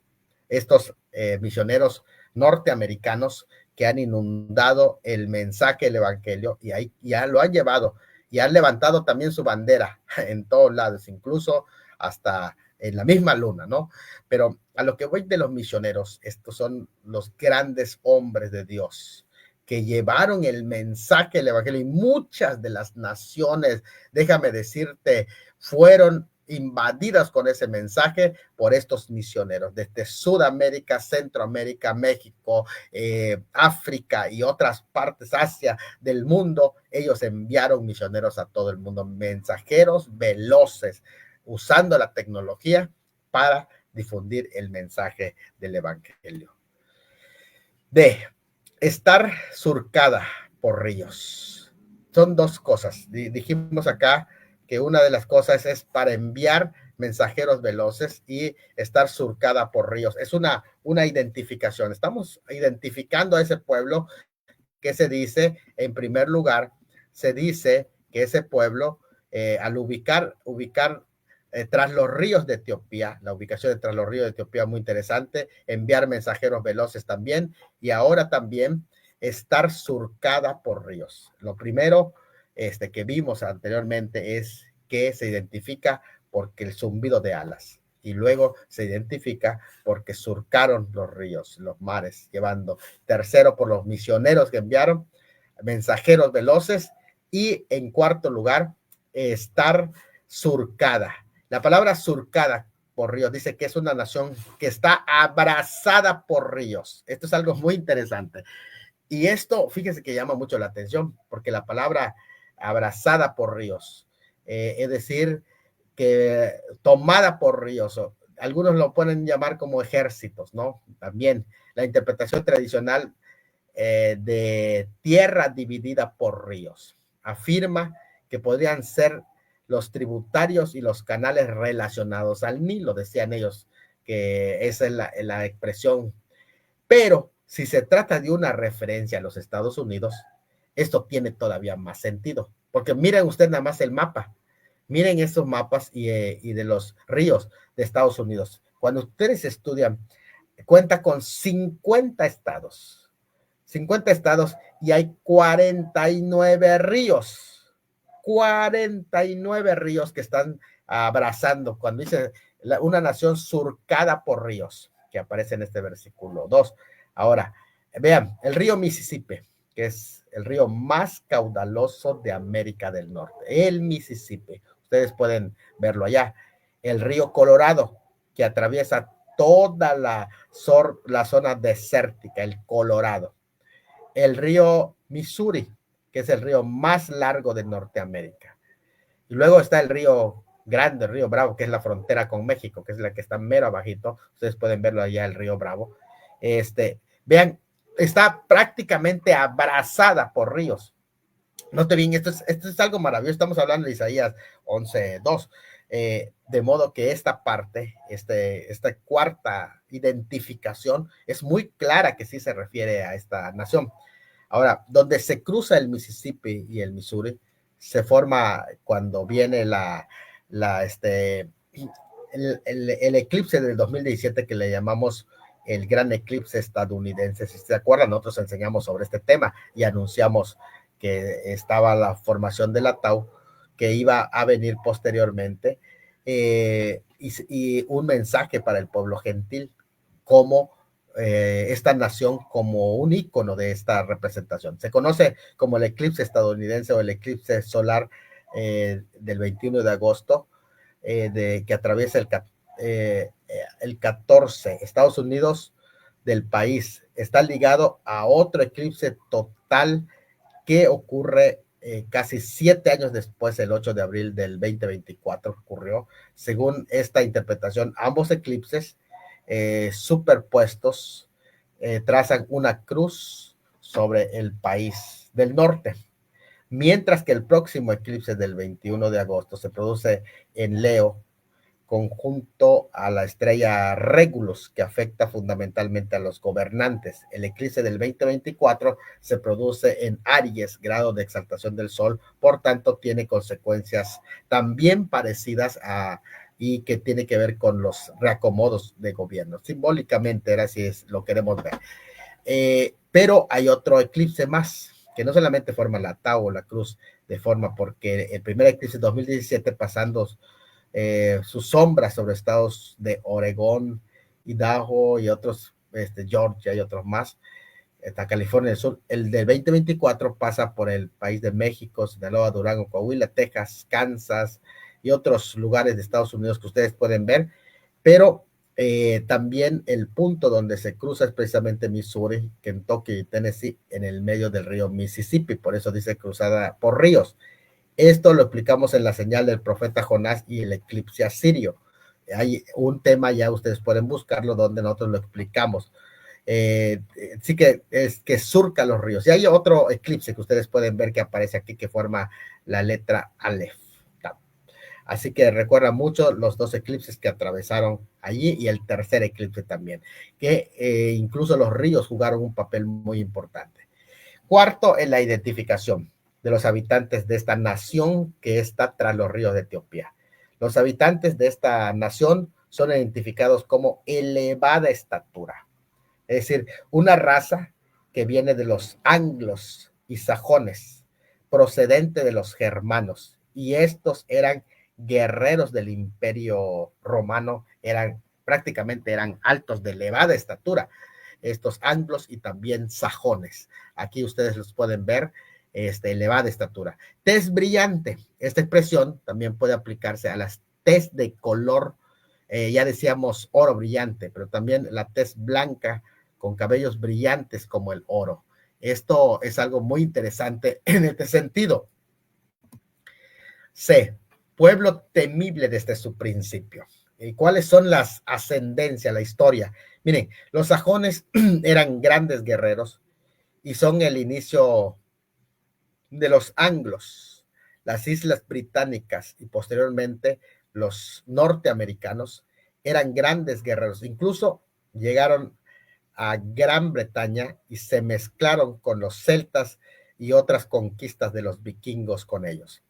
Es de aquí que se cuentan grandes historias como los del rey Arturo, que ustedes fácil pueden entender, Lancelot, Corazón de León, que incluso Mel Gibson hizo la película, Winston Churchill y otras grandes dinastías como los Wilson, que en este caso tuvo en el foco de las noticias con la muerte de la reina Isabel. El pasaje menciona el principio de este pueblo en sus asentamiento en Norteamérica, cuando inició como las 13 colonias protestantes que vinieron de Gran Bretaña. O sea, pueblo temible desde el principio. Ellos se establecieron y realmente fueron pues prácticamente una nación muy temible, con una historia. Por ejemplo, ustedes en esta imagen pueden ver la imagen del rey Arturo y su famosa espada, ¿no? Después, gente fuerte. Allá Escabac es un adjetivo repetitivo en hebreo que significa poderoso, pero es un sonido onomatopéyico, es decir, producido por la cadencia rítmica de un ejército en marcha. Conquistadora es mebusa, pisoteo en hebreo, bus, bus, bus, bus, bus, bus, bus, bus, bus, es el sonido que se hace, ¿no? Bus, bus, bus, bus, es pisotear, son gente, es una referencia a la guerra, ¿no? Está hablando de gente fuerte, mezcladas, esta ascendencia de ellos son mezclados con germanos, vikingos, romanos, sajones, celtas, o sea, en lo que era la Gran Bretaña, y allá es donde van a tener su ascendencia. De ahí las islas británicas se habían de las historias de súper interesantes como la del rey Arturo que aparece aquí en la imagen, ¿no? Una fotografía, una pintura, Lancelot, incluso gente de la gran literatura como Shakespeare, los Wilson, claro que sí, y grandes diplomáticos como Churchill, pues, y otras cosas que han asomado precisamente allá como los mitos del Santo Grial, ¿no? Todo eso.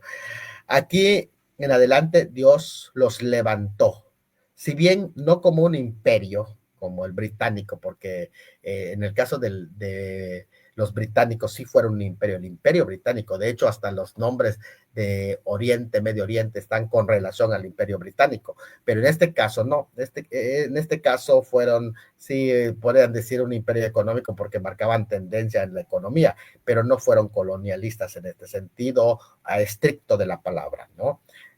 Así como una potencia mundial temible, sí, participando en sus 200 años en 2 guerras mundiales y tras la Segunda Guerra Mundial estableciéndose junto con Rusia un nuevo orden bipolar en el que Rusia y Estados Unidos se llevaron por ese tiempo después de la Segunda Guerra Mundial hasta la perestroika, que luego se convierte en un orden unipolar, pero actualmente ya estamos en un orden tripolar y que anunciamos nosotros allá que es posible que luego haya un orden cuatripolar hasta la perestroika, ¿no? Estamos hablando de 1985 con Mikhail Gorbachev, quien vino a implosionar Rusia en 1992, fecha en que los Estados Unidos establece como un nuevo orden mundial unipolar. Ahí está el gente fuerte.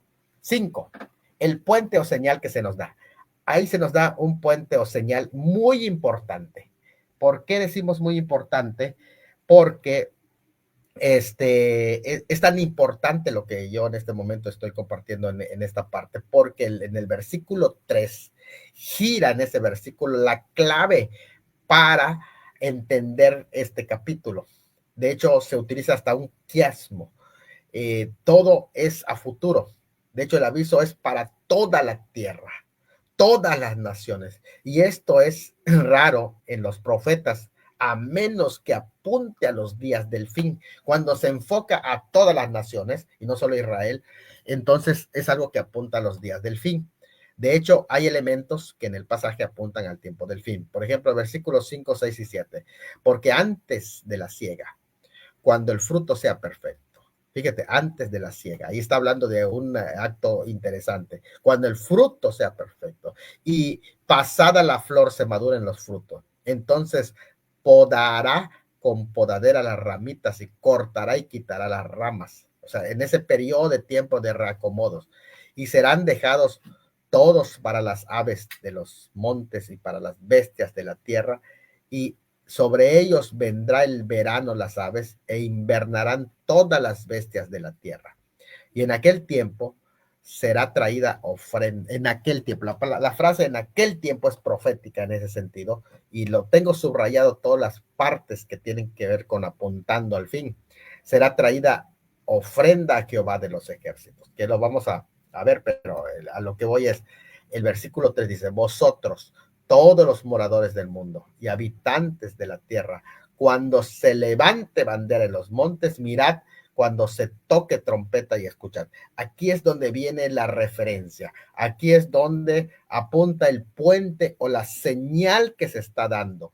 Y tanto es así que el profeta utiliza un quiasmo. Un quiasmo quiere decir que las líneas van atravesando para que se concentren y le llame la atención.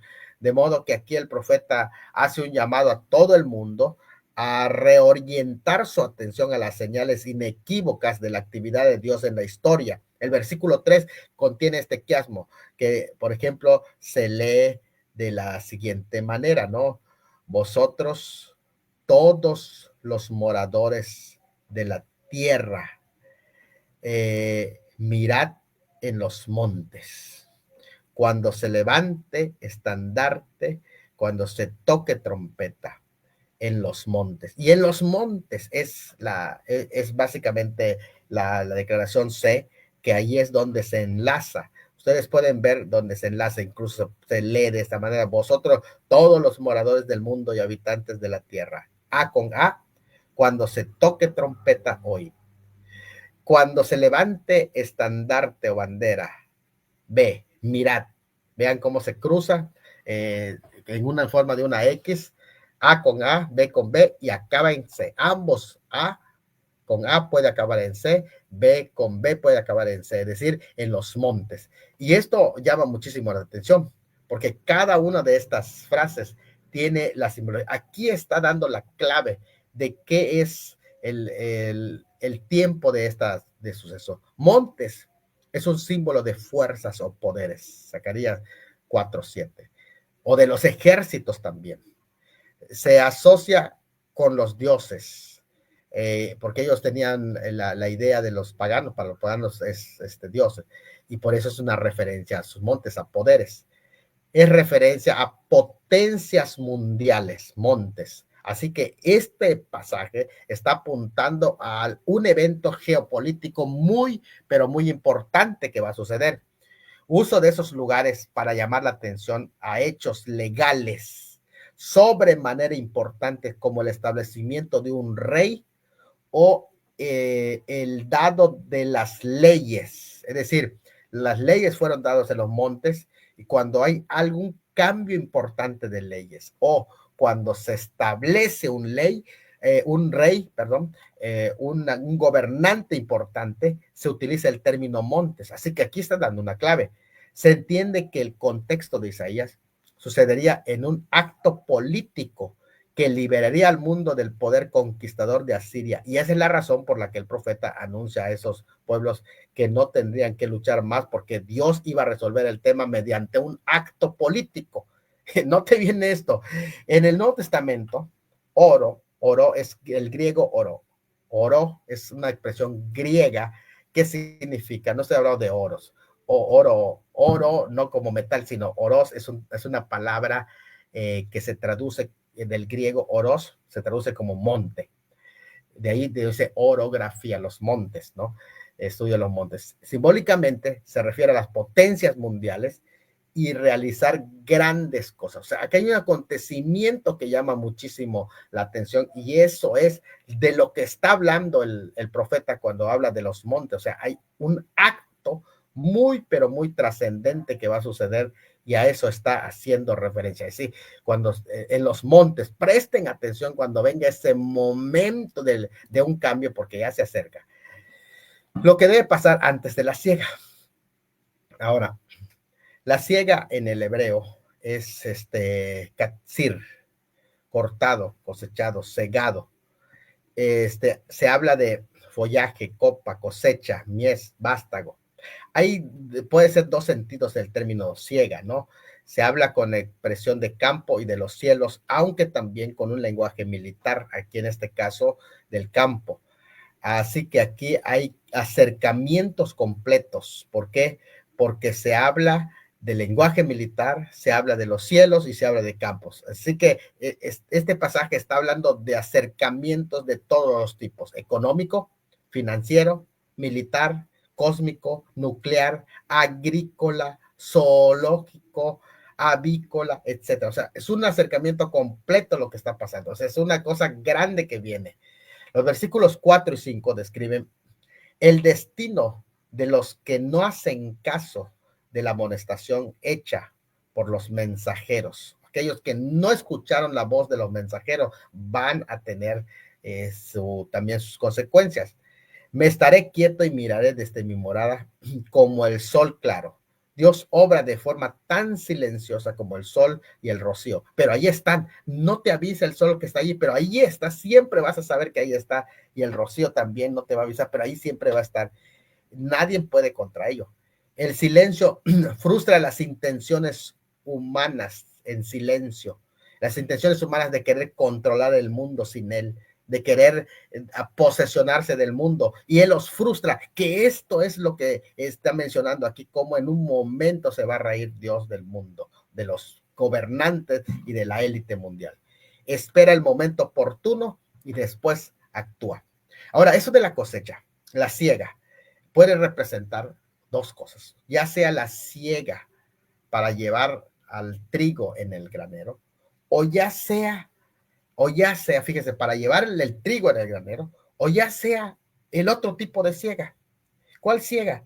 El que puede representar este Apocalipsis, o que es la siega en el sentido de juicio. Dice, porque Jehová me dijo así, me estaré quieto y los miraré desde mi morada, como el sol claro después de la lluvia, como nube de rocío en el calor de la siega, porque antes de la siega, cuando el fruto sea perfecto y pasada la flor se maduren los frutos, entonces podará con podadera las ramitas y cortará y quitará las ramas. Entonces, el antes de la siega, esto llama muchísimo la atención porque puede suceder antes del rapto, puede ser incluso que está haciendo referencia al día del Señor cuando van a ser pisoteados en Armagedón, porque esa sería otra forma de la ciega, porque hay dos formas, dos sentidos de la ciega, un sentido para juicio, un sentido para salvación para la iglesia, un sentido de juicio para los inconversos. El Señor rechaza la alianza porque Él mismo es capaz de lidiar con los enemigos de ellos. Él puede descansar sin necesidad de la ayuda de los etíopes o cualquier otro. Si Dios quiere reunir un ejército contra Siria, él hubiera levantado un estandarte, un sonar de trompeta, y él es completamente capaz de hacerlo y lo puede hacer cuando el tiempo sea correcto, antes de la siega. Las viñas florecen en mayo y el fruto comienza a madurar en agosto. Hay dos podas calculadas, que es en el calendario de Geser, en el otoño, antes que las vides entren en letargo, se quitan las ramas improductivas del año anterior, y una vez que aparecen las uvas, se quitan las hojas y los retoños para estimular un mayor rendimiento y una maduración pareja. Posiblemente es una referencia al periodo de la tribulación cuando se acercan los juicios. Es muy probable eso, pero es esto que está mencionando este pasaje del 18 es antes de la siega. El esperar el momento correcto para podar las naciones de la tierra lo va a hacer. Él está esperando el momento correcto. Las ramas podadas se usaban como combustible, dice Ezequiel 15, 2 al 4, pero aquí se dejarán como alimento y lugar para nidos de animales y aves. Es interesante cómo en el caso de ciega se utiliza tanto en Apocalipsis como en Mateo, me llama mucho la atención, ¿no? En Mateo 13:39 dice, el enemigo que siembra la mala semilla es el diablo. La ciega es el fin del ciclo, no es una referencia ya al rapto. Y la separación son los segadores, son los ángeles. Están muy interesantes eso, ¿no? Y está relacionado con Apocalipsis 14, 15 al 19, donde dice, y del templo salió otro ángel, clamando a gran voz al que estaba sentado sobre la nube, mete tu hoz y ciega, porque la hora de cegar ha llegado, pues la mies de la tierra está madura. Y el que estaba sentado sobre la nube metió su hoz en la tierra y la tierra fue cegada. 17. Salió otro ángel del templo que está en el cielo, teniendo también una hoz aguda, y salió del altar otro ángel que tenía poder sobre el fuego, y llamó a gran voz al que tenía la hoz aguda, diciendo, mete tu hoz aguda y vendimia los racimos de la tierra, porque sus uvas están maduras. Esta es la cosecha. Y el ángel arrojó su hoz en la tierra y vendimió la viña de la tierra y echó las uvas en el lagar de la ira de Dios. Es interesante eso para poder pisotearlas, ¿no? Ahora, vean ustedes que esto sucede antes de esa siega. Así que puede ser aplicada a esta, ¿no? Pero también puede ser aplicada a la siega de la iglesia, es decir, para que lleven al granero. Entonces, algo muy interesante. Así se da a entender que las ramas de la poda o naciones destrozadas se volverán solo pequeños polos dispersos, útiles en la siguiente estación, pero no representan amenaza para nadie. ¿Qué es lo que se está diciendo? Aquí es donde algunos opinan que hay una referencia a los Estados Unidos en la invasión de Gog y Magog de Ezequiel 38:13, donde se dice que habla de Estados Unidos. La palabra príncipes o cachorro del león, que se refiere a los anglos, algunos piensan que sí. Si no fuera así, o sea, en esa parte, el kefir es la palabra ya. En este caso, ¿cómo podría darse este ataque? Que aquí es posible que durante estas guerras Estados Unidos solo será un observador, igual que Sabá y Dedán, ambos son Arabia Saudita, y los mercaderes de Tarsis serían Inglaterra y todos sus príncipes serían Estados Unidos, Canadá, Austria y Nueva Zelanda. Serían los leones jóvenes que son gobernados por enérgicos o líderes jóvenes que van a resurgir. O sea, ahí empiezan las especulaciones, ¿no? Que ya es muy interesante porque nos vamos acercando acá, ¿no? A esta temática.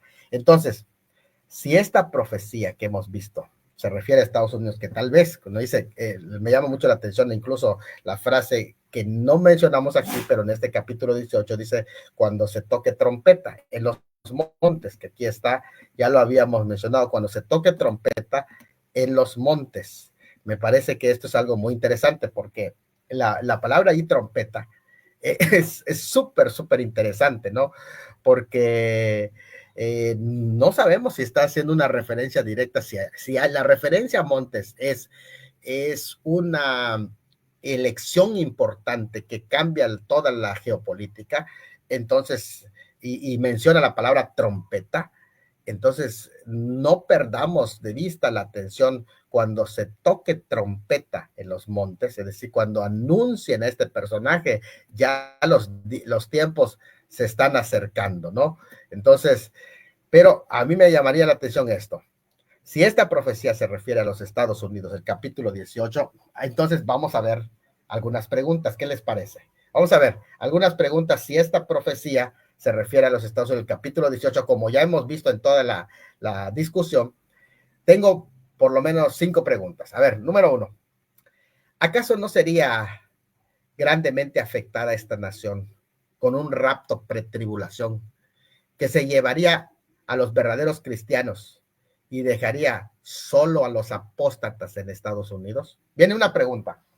Si sucede el rapto pretribulación, antes, si estamos en una época de preparativos previos al rapto de la iglesia, y esta profecía está a punto de cumplirse, el capítulo 18, viene una pregunta. ¿Acaso no sería afectada Estados Unidos cuando desaparezcan todos los cristianos que están luchando por todos estos principios y desaparece? ¿Qué va a pasar? Se quedan todos los apóstatas y vuelven al control de nuevo los globalistas.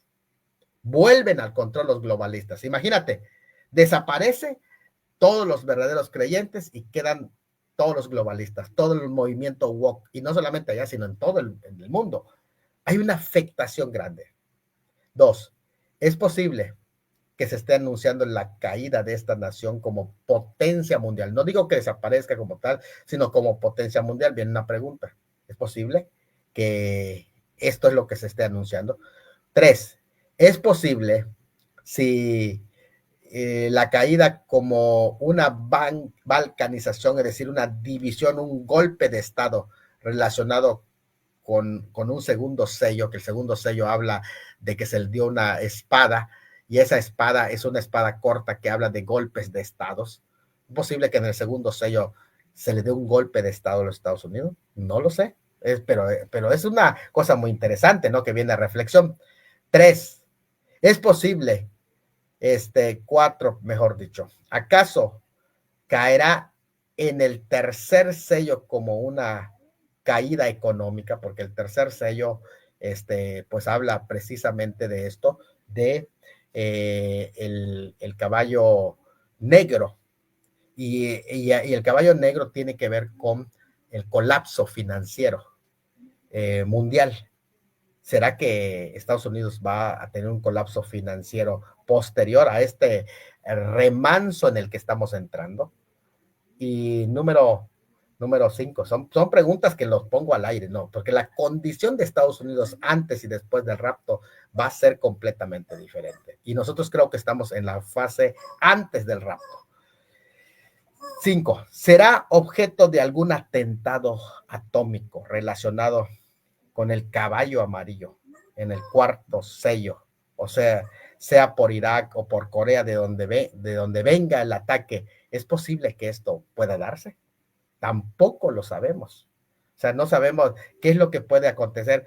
O algunos incluso están diciendo que el ataque, cuando se habla de la tercera parte en este caballo amarillo, que es el cuarto sello que es roto, el caballo amarillo, y desaparece la tercera parte de los hombres. tal vez en un atentado de esa magnitud, posiblemente pues involucre a América Latina o los Estados Unidos, no sabemos, pero me parece que Estados Unidos va a tener alguna figura importante. Vamos a seguir viendo. ¿Por qué? Porque este pasaje parece que da ciertas respuestas. Vamos a ver. El enemigo de la nación será destruido como cosecha en víspera de la siega. No lo va a destruir Estados Unidos, sino que esta nación solo va a quedar como espectadora viendo cómo se destruye al enemigo de Israel. Y esto es algo muy interesante que es parte de lo que Dios va a hacer para neutralizar a que Estados Unidos tenga injerencia y que la ayuda para destruir, por ejemplo, a Gog sea directamente de Dios. Y eso va a ser en la mitad de la tribulación, como lo hemos explicado en detalle en nuestro libro, que es Rusia en el ojo de la profecía. Pero es súper interesante, ¿no? 7. La ubicación del templo profético en este pasaje, en aquel tiempo. Fíjate, esta frase, en aquel tiempo, es súper interesante porque la palabra en aquel tiempo es una palabra que siempre le hemos mencionado como profética, que no se refiere a los tiempos de Isaías, sino que siempre va a los tiempos del fin.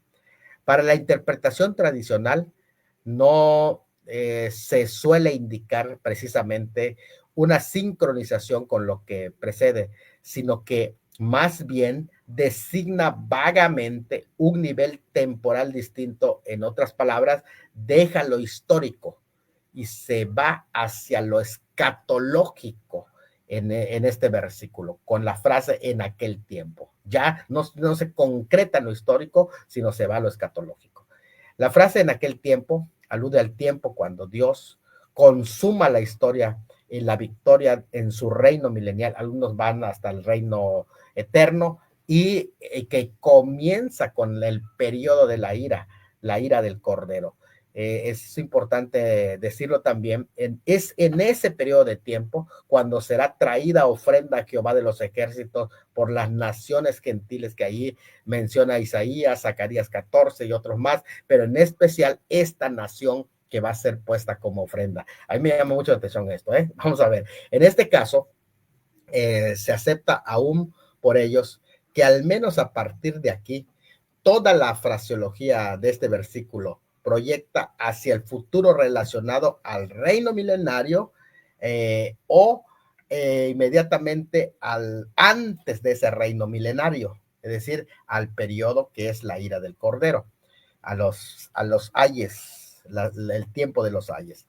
La doble mención de su nombre, Jehová de los ejércitos, indica que el propósito divino para las naciones se cumplirá solo por su poder y que nadie más se va a llevar la gloria.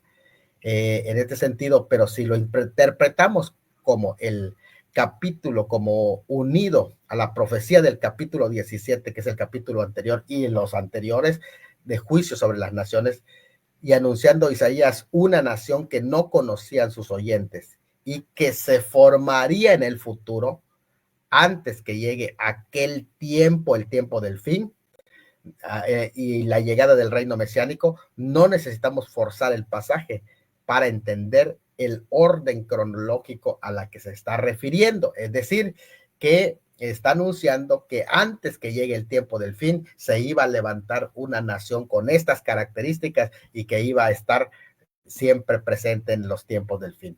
Y se habla de que será llevado ofrenda a Jehová. Eso también puede ser una referencia al periodo milenial. Si se omite la contracción del, entonces el mismo pueblo sería la ofrenda. Cual sea el caso, la restauración de Israel en la segunda venida del Mesías aquí está presente la segunda venida del Mesías y esa restauración. Así que sería algo importante que aquí estuviera pasando. Es posible que aquí Israel se refiere al norte o a Efraín, y esto llama mucho la atención a lo que se está enfocando en este momento, no precisamente a Jerusalén, sino que será traída ofrenda en Israel, y que Israel se refiere a la parte norte de Efraín, en donde está Samaria y Judea. Entonces, a la parte norte, interesante, el monte de Sión como ofrenda a Jehová, o sea, como traduce Darby, el pueblo de elevada estatura será traído como ofrenda a Jehová. Es algo muy interesante. Isaías mira más allá de la inmediata crisis del conflicto de las naciones pujantes de su tiempo y ve ahora a los viajeros bajo una nueva luz, como los primeros de muchos, que un día vendrá nación para rendir homenaje. La ofrenda que se habla no es un presente que los etíopes traen al Señor al monte de Sión, sino que son mismos, serán ellos la ofrenda. En el tiempo de aquel será traído un presente a Jehová de los ejércitos por un pueblo alto. Un pueblo alto va a traer a Jehová de los ejércitos ofrenda. El texto hebreo no usa la palabra del en este versículo 7, respaldando la idea de que ese pueblo es la misma ofrenda que será entregado. Entonces el capítulo 18 nos revela dos motivos de la existencia de esa nación para los que existe Estados Unidos cerca del fin de los tiempos. Número uno, los mensajeros veloces, que son los misioneros cristianos. Y número dos, su apoyo a Israel en el versículo 7. Son dos cosas, mensajeros veloces y su apoyo a Israel. Cumplido esto, ya no tiene más sentido que ha cumplido el propósito. Cumplido esto, viene mi pregunta. Cumplido esto, se cierra ese propósito para Estados Unidos. Será necesario que siga existiendo como potencia, porque la profecía debe de seguir su curso y termina como potencia y queda como posible, o llegará a un acuerdo posterior al rapto de la iglesia, no sabemos. ¿O será acaso la nación que será llevada como ofrenda a Jehová en el fin de los tiempos y que ahora se acerca a Israel, no solamente en forma de apoyo, sino que incluso como estableciendo una colonia cerca? No lo sabemos. Lo que sí es cierto es que la iglesia debe de ser trasladada antes. E Israel debe de ser presionada en el tiempo del fin para que reconozca al Mesías. Es decir, cuando el tiempo de la iglesia se cierre, las condiciones actuales que estamos viendo van a cambiar, porque este periodo que se está moviendo pertenece al periodo de la iglesia. Y quiero decirlo claramente, Trump pertenece al periodo de la iglesia. No nos adelantemos a que si es el anticristo. No, no lo es, porque estamos en el periodo de la iglesia. Cuando la iglesia sea quitada, entonces las cosas van a cambiar radicalmente en un momento y van a comenzar los tratos de Dios con Israel y los tiempos del fin. Así que todo puede estar apuntando y puede haber cambios. Y esto nos ha enseñado que Dios tiene cambios y que ahora hay una especie de remanso en el que el anticristo tenía todo preparado para aparecer, pero no va a aparecer cuando él quiera, va a aparecer cuando Cristo así lo decida. Y esto es algo muy importante que debemos de saber. ¿Qué es lo que marca el final? Es la cosecha. Por eso lo dice allá, antes de la cosecha. Todo este escenario está marcando antes de la cosecha. Y una vez llegada la cosecha, todo el escenario mundial va a cambiar.